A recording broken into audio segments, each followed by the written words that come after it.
Welcome back to Salam Media, your home of humanitarian journalism. My name is Shabnam Mohamed, and on this Tuesday's special edition, we have traveled to Sudan in conversation with Al-Miqdad Hassan, a Sudanese journalist. We've been in conversation with another journalist, Dr. Hassan Gimba, about Nigeria taking a stance against imperialism to avoid the destruction of their beautiful country. In our third segment, we will be talking to the founder of the Boycott app, and his name is Adil Abbu Thalha. He's the founder of the app, and this app is specifically now supporting Palestine and Sudan. And if you go to X, go to the handle Boycott app, over 2 million people are changing the way they spend for good. Join the movement with our app and Chrome extensions. Download now and make an impact. So we're very excited to welcome Adil into conversation. And I know we ran a little bit over time, but he's been very patient. So let's bring Adil into conversation. Assalamu alaikum. Thank you so much for having me. I really appreciate it. It means a lot. You are more than welcome. I see that very cute plush toy next to you there. Is that the mascot for Boycott? That is. You'll see the real cat somewhere. They might wander around in the background.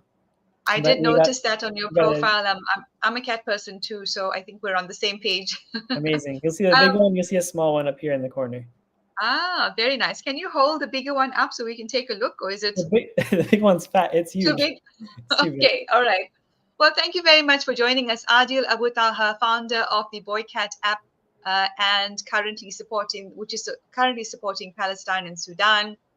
You've got Boycott has about almost 40,000 followers. It's been named the official partner application for the BDS movement. And I'm going to share more information about some of the work that you're doing. And of course, you're going to tell us more about that as well. Boycott, is it? Even has VPN. So there's Boycott and then there's Buycott. Let's start with the motivation, Adil. Where did the motivation come from to launch this particular and very strategic and impactful project? Yeah, so I think it all started out with the idea and realization of asking a question of why aren't petitions and protests and emails to government officials working, especially when we see humanitarian crises around the world. You see things in Congo, you see things in Sudan, we saw things in Myanmar, then obviously Gaza was a really big one. That really triggered a lot of the things that were going on. And after asking the question, I basically realized the answer was because we weren't speaking the same language as individuals or communities as governments and corporations. They were speaking the languages of money, and we were speaking the language of words.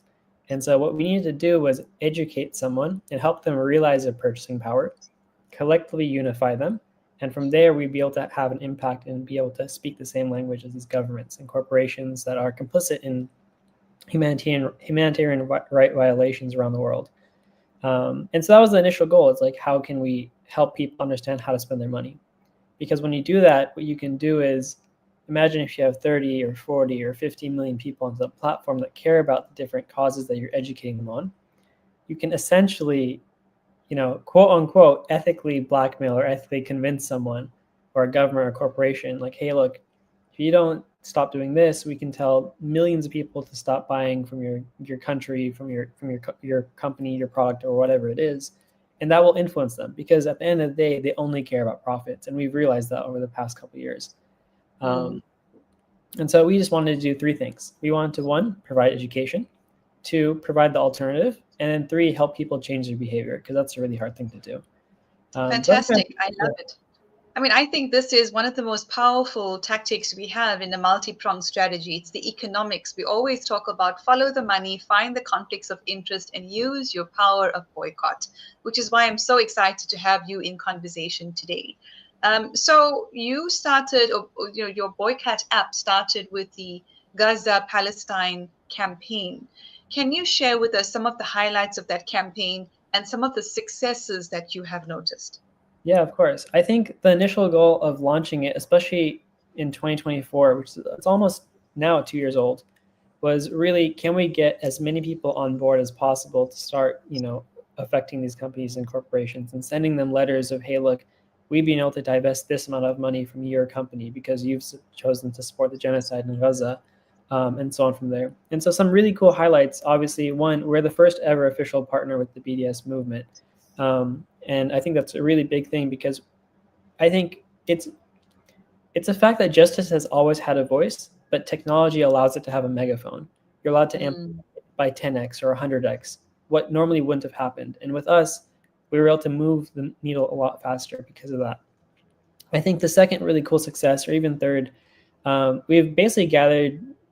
I mean, the bio and Twitter needs to be updated, but we've passed 3 million users in the past 22 months. And across social media, we've actually garnered around 300,000 followers across everything, which means we're basically hitting 1 million to 2 million views per day on each post that we put out. And that's really important, because that means, 2 years ago, people weren't being educated on things happening in Gaza or the companies they were using on a day-to-day basis.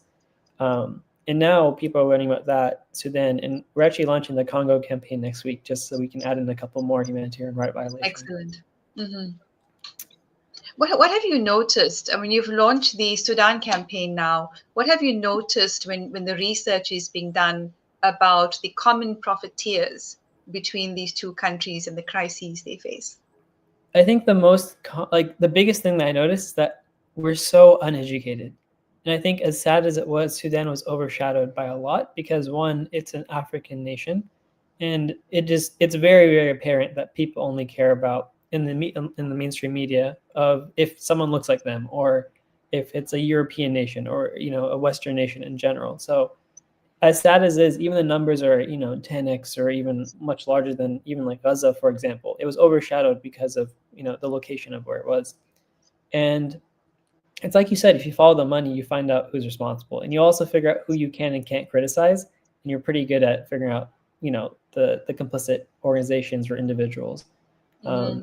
And it's unfortunately very sad that even though the UAE does consider itself a Muslim nation, they're quite complicit in this entire genocide that's happening in Sudan. Right, and to a large extent in the suffering in Palestine as well. How do you identify who should be boycotted? If I look at your X account, I was very happy to see some information around Microsoft just announced a $15.2 billion investment in the UAE. The money is helping fund one of the world's most violent military forces, the RSF in Sudan. Everything you need to know, Microsoft is bankrolling genocide in Sudan. So Microsoft is certainly one of my favorite companies to despise for many, many reasons, including the Azure technology and so on and so forth. So when I see people still using Microsoft or Google, I'm absolutely flabbergasted, but we also see it as an opportunity to educate. How do you identify the targets, whether it's for the Palestine campaign or the Sudan campaign? So it's multifolded, right? So obviously, first off, a quick comment. It seems like Microsoft is complicit in everything at this point. But to answer the question specifically, we actually have a pretty thorough process. So the first thing is we created a leveling system, because the goal of boycotting isn't necessarily purity off the bat. It's direction, because you're not meant to basically escape the system overnight. It's like you're supposed to slowly take steps every day to weaken it. And so we basically tiered things. We have a level system for Palestine. That's level 1, level 2, and level 3. So level 1 is you must boycott no matter what. It's like the most direct funding of occupation. It directly involves IDF and so on from there. Level 2 is if you're capable and you are in a place or a region of the world where you're able to have a couple more alternatives, you can affect and tackle these ones that are indirectly supporting these major companies or the occupation, right? So for example, a subsidiary or a parent company of something like General Mills or Coca-Cola would be an example. And level 3 is kind of like the ones that, if you're super fortunate to live in a very, affluent area where it has a lot of alternatives, and you can avoid anything associated with, Israel or their government or companies that support them, go for level 3. So we create a leveling system with BDS. We use UN, we use Who Profits, and we use a couple other academic resources as well. Fantastic. The process is just very interesting, and no doubt, I'm sure you have a lot of young people working within the organization who bring in their research and their creativity into this very important type of work. I'd like to look specifically into the Sudan campaign that has just been launched. It's not going to allow me to show the image, so I'm going to need your help, Sadiq. The first one on the left. So this is the cover image, and I've got this from your X account. Why should you boycott for Sudan? Let's bring that one up. The first one on the left, Sadiq, the first image. That's the one. Why should you boycott for Sudan? So it's very clear. You can see it. It's easy to share. And of course, you've got this image of these beautiful children. And I don't know if I have them in order, but let's see. The next one, let's have a look at that one, Sadiq, is boycotting for Sudan with boycott. Talk us through these images and we'll bring them up one by one, Adil. Yeah, of course. So the first couple images of that post and even online in general is really just, can we educate people? Sorry, 1 second, Adil. If you could please keep the image up, Sadiq, so Adil can talk through it and our viewers can read through the text of the second one. Go ahead, Adil. Okay, cool. So the first couple images in the post before this one are really just, can we educate people on what is happening in Sudan? And then talk about who is responsible, as in the UAE for this post specifically, and what their involvement is. Because you can't tell someone to boycott something or tell them how to boycott unless they understand what they're doing and why they're doing it. And that's just kind of the new social media generation as a whole. This post specifically, this page of it, and the next couple of pages really talk about how an individual can actually play a part in this. For us, we want to educate you continuously. So the best thing to do is get the application, get into the campaign, and read into what categorizes a company into level 1, level 2, and level 3. And potentially, what you can do with this is you can scan items, barcodes. You can also search. For the Sudan campaign specifically, because it is a large tourism-based boycott, and gold and precious metals, it's more of a searching product. So when you do fly, try avoiding Emirates Airlines. When you take Qatar Airways instead as an alternative, for example. They're not paying me to say that, but just as an alternative. If we do go to the next slide, hopefully, if there is the next one, it kind of explains more about the alternative aspect of how you can use the product in our application, because we do show alternatives, we do promote alternatives, and we do. Can we go to the next one, please, Sadiq? I think Adil will just cue us and let's see what pops up. Hopefully we have all of them. This one. Okay, so we're kind of bouncing around, but this is one of the slides of why you should boycott the UAE specifically because of their involvement. The TLDR and the background behind it is they're very involved in funding the RSF, which is, the military that is committing the ethnic cleansing, especially in Darfur. I hope I pronounced that correctly as well. But there's also like mass killings, ethnic cleansing, there's sexual violence, and there's so much more that they're basically funding. There's a large, pipeline of basically smuggling gold from Sudan into the UAE, and that ends up funding a lot of the military aspects. Because I think there's a couple of posts out there recently that came around that has UAE is like the largest exporter of gold in the world, but they have 0 gold mines. So that gold had to come from somewhere. And in turn, that ends up funding a lot of the military actions that are happening there and the ethnic cleansing in Sudan. Mm-hmm. If we go to the next slide, hopefully we can tackle a couple more of these. Next one, Sadiq. This is just to highlight, because I realized that initially a lot of people don't know what's going on in Sudan. Like we hear Sudan, we hear genocide, but what are the actual details and what are the actual numbers happening, right? It's very clear that, you can read through the entire thing and I'm not going to bore anyone with it, but, over 12 million people have been displaced. And that number is such an insane number to comprehend. Like there are cities, I live in the US, right? And so there are cities and entire regions, and some even like half of a state would just be like displaced technically if you consider that number as a whole. And so it's just such an insane amount of damage being done to Sudan because of what the UAE is funding and so on from there. Next slide, please. This is just highlighting a lot of the military actions and some of the accusations, especially from the UN, of what RSF has done and what they're doing in terms of supplying weapons, what I repeated earlier in the past. Next slide. And this is just sources that we draw from for each post, basically, because we want to make sure that we're providing the most accurate information, and then how people can support. So that should be all, I think. Right. Yeah, I think that's all of them. I grabbed them from the Boycott account on X. So you also have, that's fantastic, right? And in any way people can support the work that's been done through this app, I would certainly encourage you to reach out to Boycott on their app, etc., or on X. But I do want to ask you, is there another app, a sister app or a brother app, whatever it might be, that you've launched called Buycat? And what can you tell us about that? Yeah, so the initial goal with Boycott as a whole was I want anyone to be able to spend money and know that the money that they're spending just goes to a clean way. And so the first step was boycotting, and that's what Boycott really shined well with. It was, can we provide education so you can learn what to avoid? Bycat is the sister twin, I guess, if you want to call it, where we want to tell you, okay, you spend your money here and it's going to be clean no matter what. It's going to be clean technology, it's going to be a clean marketplace, it's going to be clean extension, and so on from there.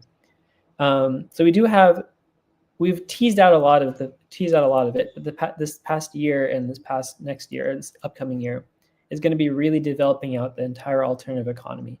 Can we start funding and start creating our own products and alternatives that end up becoming mainstream because they're clean technology, and there's a need for that around the world, right? So we have the Bycat shop, which is initially starting off as an affiliate platform where you can start spending money and we partner with brands that are clean and ethical with Palestine, and we'll expand to Sudan and Congo soon, where you can find pretty cool products. They're not many, but you can find cool products where you can get discounts and so on from there. But the most recent and most important thing is this Bycat ecosystem, because we noticed that there's a need for people wanting alternatives. Boycott has reached globally across the US, UK, Middle East, Gulf, Southeast Asia, Australia, and so on from there. And if we can launch a product that's a clean alternative and ship it around globally, what we've done is essentially create something I like to call a digital Silk Road, like a trading route for alternative and clean products. And we were trying to figure out what can we build that, we can prove that this works, and what we build that, the community needs as a whole, especially like as Muslims or even as people and activists around the world that do want to shop in a clean, ethical manner. And cybersecurity was the first one that we built towards. Can I ask, how would people have their products listed on Bycat? So with physical products in general, it takes a little bit more work because distribution and fulfillment is really hard. And so we're actually pausing on the distribution and fulfillment of physical products. We're starting with software and everyday products people use. So we built a VPN out, as you mentioned earlier in the segment. But the goal of that was we need to protect our own data. 99% of data centers and companies that have VPNs own data centers in Tel Aviv, which means our data is not secure. A lot of companies founded in the cybersecurity sector are built by Unit 8200 soldiers, which is basically the equivalent of the NSA for Israel, which means they're looking at all your data. They know everything that's going on. It doesn't matter how safe you think the app is or product is. They have a reputation of spying on people across the globe, and so we need to figure out a way that we can protect people's data and protect them online. So if we prove that it works out, then anyone building an alternative product, whether it's a Stripe alternative, a PayPal alternative, a YouTube alternative, we can a WhatsApp alternative. 100%. Like we have Signal right now, but even then it's a little bit suspicious at certain points in time, right? Like I personally don't like using WhatsApp at all because I know that the data is not going to the right place. And so when people start building that, and we can start building out and offering people, we'll handle the distribution for you in terms of software. Then we'll go into hardware. Then we'll go into physical goods like cosmetics and daily goods like retail stuff that people need around the world. But it takes steps by step. So right now we're at the first couple steps where we launch our own product. We're trying to show that we can build alternatives that are sustainable. And from there, we can platform everyone else building really cool stuff. I love it. I often say the power of the people is greater than people in power, and when we are the 99%, we just don't realize how powerful we are. And one of the ways in which we are most powerful is refusing to fund the very system, the very people, the very companies, organizations, and corporate vouchers that are violating our fundamental rights. What is your message to the people of the world, the working class, the poor, the 99%, about how important it is to use an economic strategy and why they should support Boycott and Buycott? Yeah, I think a couple of things come to mind. People often said boycotts don't work, but we've been able to track and move over $370 million so far, like divested away from Tel Aviv and companies that support the Israeli government. And so we know that it works. We just have to unite. I think it's important to note that, especially for people, I think everyone is already inspired and they already want to do something. So it's just a matter of take the first step. Like, don't wait for permission to build something. like you just go and build. And for people working in technology and specifically already, like the most powerful thing you can do in tech is choose what you refuse to build. Like don't be complicit. Don't help people build the bad things. Like go and build the right things and join the people and join the communities that are building the right things and support those that are. Join the light side. We're talking to Adil Abbu Thalha, the founder of Boycott and Buycott. Thank you for your app and your people's amazing work. All of the success and power to you. And may the work continue to expand as part of our tools to take back our power as the 99%. Thank you so much. I really appreciate it. Thank you so much for having me. You're more than welcome. Assalamu alaikum. So. Fantastic. That was a brilliant conversation. And in our next segment, we're going to end this one, but keep following in Salam Media. We'll be talking to Menzi Maseko about the Truth and Restoration Commission for Palestine, Sudan, Congo, and Nigeria. Don't go anywhere. You're with Salam Media and Shabnam Palesa Mohamed.